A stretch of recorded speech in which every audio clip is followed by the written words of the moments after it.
Saints say with love.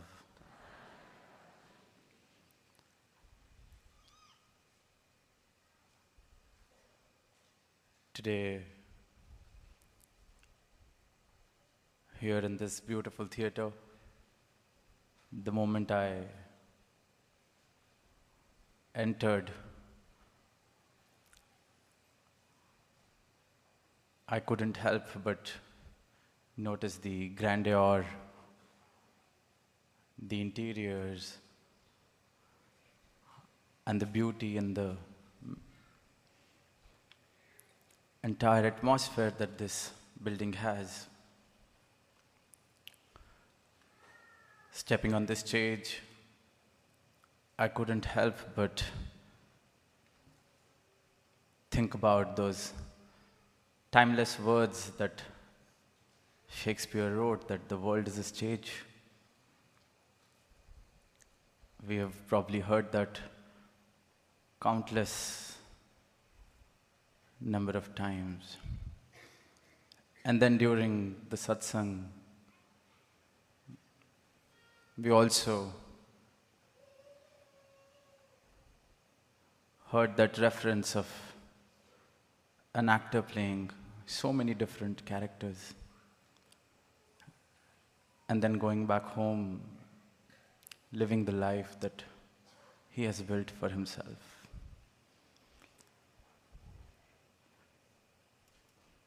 And I'm sure that even if that actor refused to leave the character that he was playing in that movie or on the stage, but the moment he would have reached home, still believing himself to be the man in black, I'm sure a stern reminder would be served that the dishes from last night are still waiting for you. Or the kids are still waiting for you to put them to sleep how you promised. Or some other reminder, subtly or sternly reminding him of his true reality.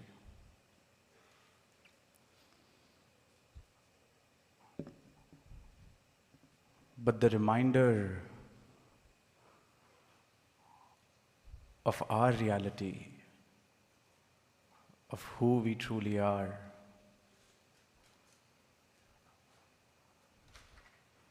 is not easily served. And even if it is, we fail to recognize that. We fail to recognize that reminder. We fail to recognize who we really are. We forget that this world is a stage and I'm performing. I become so consumed with the role that I'm performing, with the life that I've built for myself, with everything that I possess, with everything that I own, with everything that I know, with everything that I believe as my identity, as my life, as my opinions, as my beliefs. I become one with them to an extent that no number of reminders can help me realize my true self. Because I believe my true reality to be the role that I'm performing. I forget the words that I'm merely performing. I become so attached to the life that I've built for myself. On our way to the theater, I was told that the great Charlie Chaplin has also performed here. And when we entered, I saw a few posters of Charlie Chaplin. And it reminded me of a very interesting article that I read some time back about Charlie Chaplin.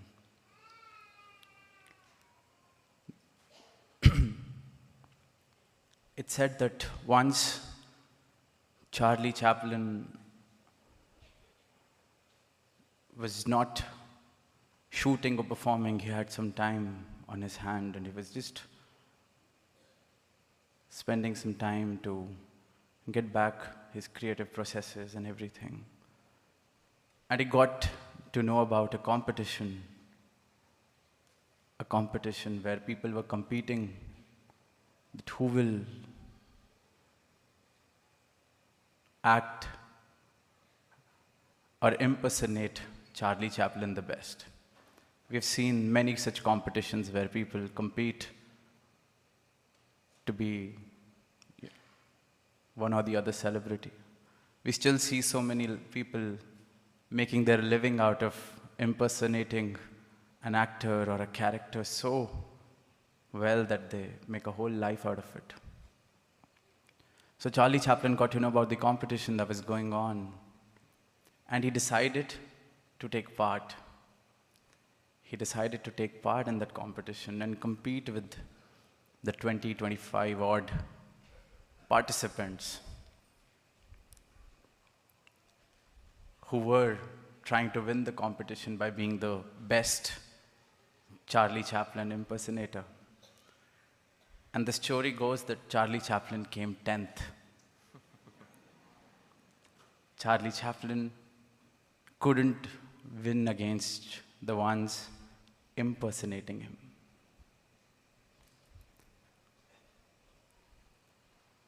And often in life, what we believe to be as true, how the judges there, they had a fixed idea of what would be the best impersonation of Charlie Chaplin. Whatever they have consumed from his shows, his TV footage, his films, or whatever material anyone out there in the public had. And they were judging on the basis of the notion they had of what Charlie Chaplin is. That when the real one came on stage, they couldn't even identify or recognize, let alone recognize. He was not even the top 3 Charlie Chaplin for them. He was 10th.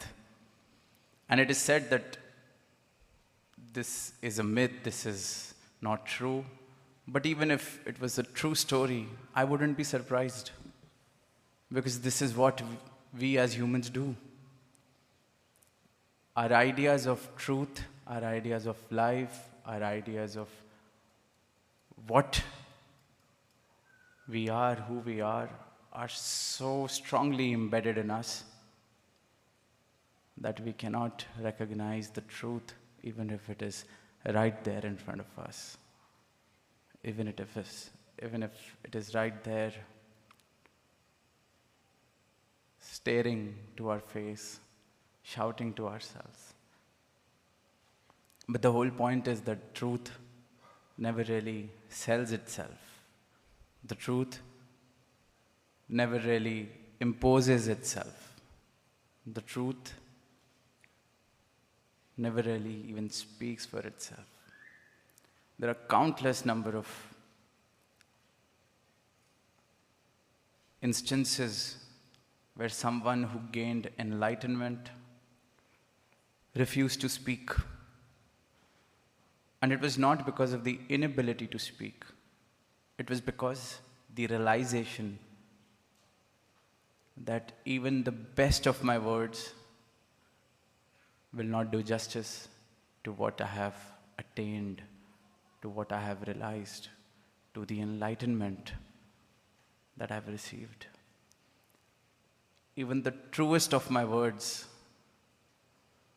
would corrupt the trueness of this ultimate truth that I have realized. And hence,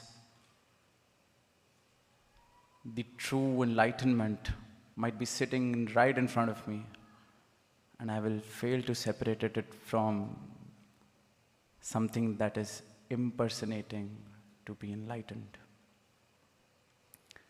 We fall for the most articulate of words. We will fall for the most profound stories, instances. we would fall for something that qualifies as a miracle for us, because that's how we have defined miracles.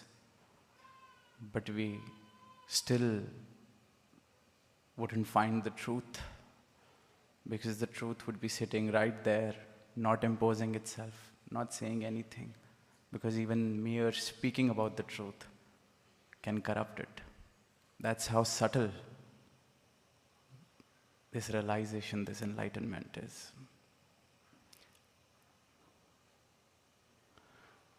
We often, in our lives, when we see someone who loves us truly, deeply, but doesn't have a lot of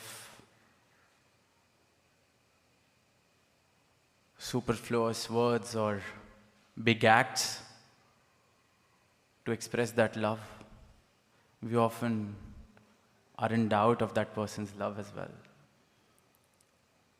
Because we are so used to those expressions, those loud expressions of love, that we have immuned ourselves from experiencing that subtle, true love which can't even use words to express itself. We have come so far from those subtle, true, enlightened moments.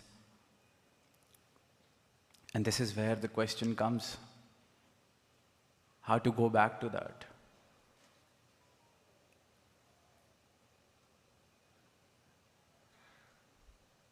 Because my idea of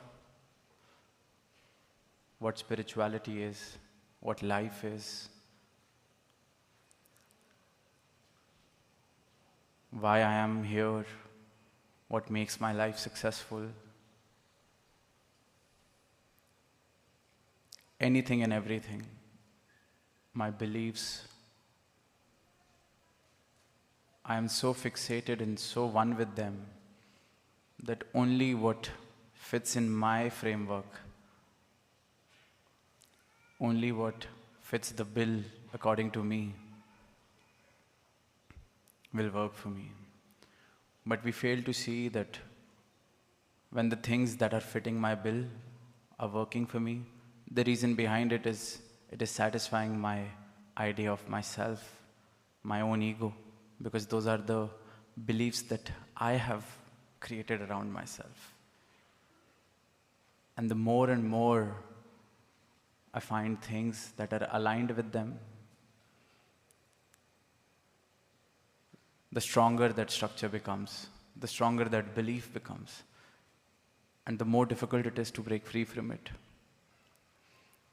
More difficult it becomes to identify the real chaplain amongst those 20 actors, amongst those 20 participants.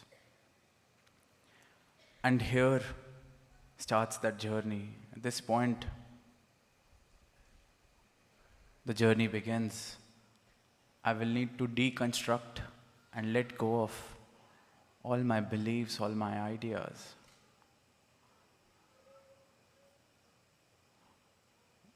All the labels, all the roles that I'm performing. And truly reach that point of nothingness. Truly reach a point where there's no belief system that is running or ruling my head or my heart. And only in that moment of receptivity can I recognize the truth which was sitting right in front of me all this time. That was quietly serving subtle reminders, quietly sending subtle signals of its existence. But I was so consumed with my own beliefs, with my own ideas, with my own perception of what Charlie Chaplin is, that I couldn't even spot the real one when it was standing right in front of me performing, being himself. And this ultimate truth, this ultimate realization, this ultimate grace We are surrounded by it. We are living in it, floating in it. It is up to us to let go of our perceptions, of our frameworks, of our beliefs, of our own definitions. And the moment we do that, we will realize that we were always and we will always be surrounded by it and be floating in it. And life, saints, sages, anyone who has received this enlightenment, despite knowing that no words can do justice, they've all tried, because they all want the entire humanity to realize this truth and live a life in realization of this truth, because it is possible.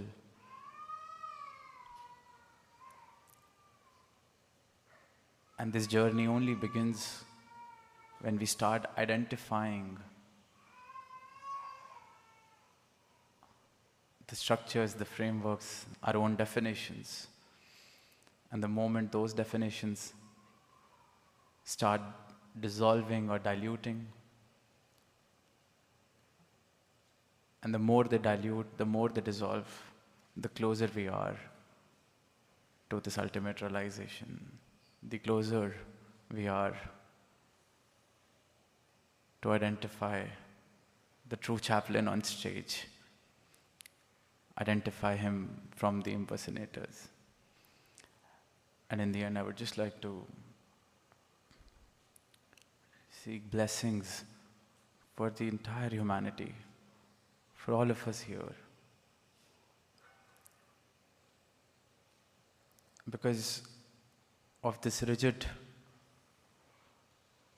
beliefs, of the rigidity that we are often forced upon with, we see the divisions that we have created. We see the walls that we have built. Humans are fearing humans, going to any length to establish their superiority over the other,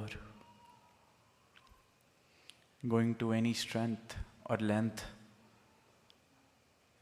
to establish their belief over someone else's belief, doing anything possible to impose what they believe in on the other. But the enlightened never does that. And the biggest tragedy is that in the name of enlightenment and in the name of religion and in the name of truth, we as humans have been committing the most atrocious and the most evil acts. Even a subtle attempt to impose myself on another is an act done in the unawareness of truth. Someone who's in awareness of the ultimate truth will never impose himself or herself on the other. Even the subtlest of act of making someone believe in the truth that I have found becomes an act of imposition, becomes an act of inhumanity. Because a flower won't impose itself. A flower would only silently and quietly spread its fragrance and wait for the fragrance to reach where it has to. A flower won't force upon anyone else its fragrance. It'll just keep on spreading the fragrance, keep on existing, keep on living, keep on loving. That's the most beautiful way this life can be lived, without imposing, without creating walls, without creating differences. With this subtle acceptance, by living and letting everyone live just as one big family, just as a world without walls. Saints say with love. Saints, now let us all collectively join in Manglacharan, which is a humble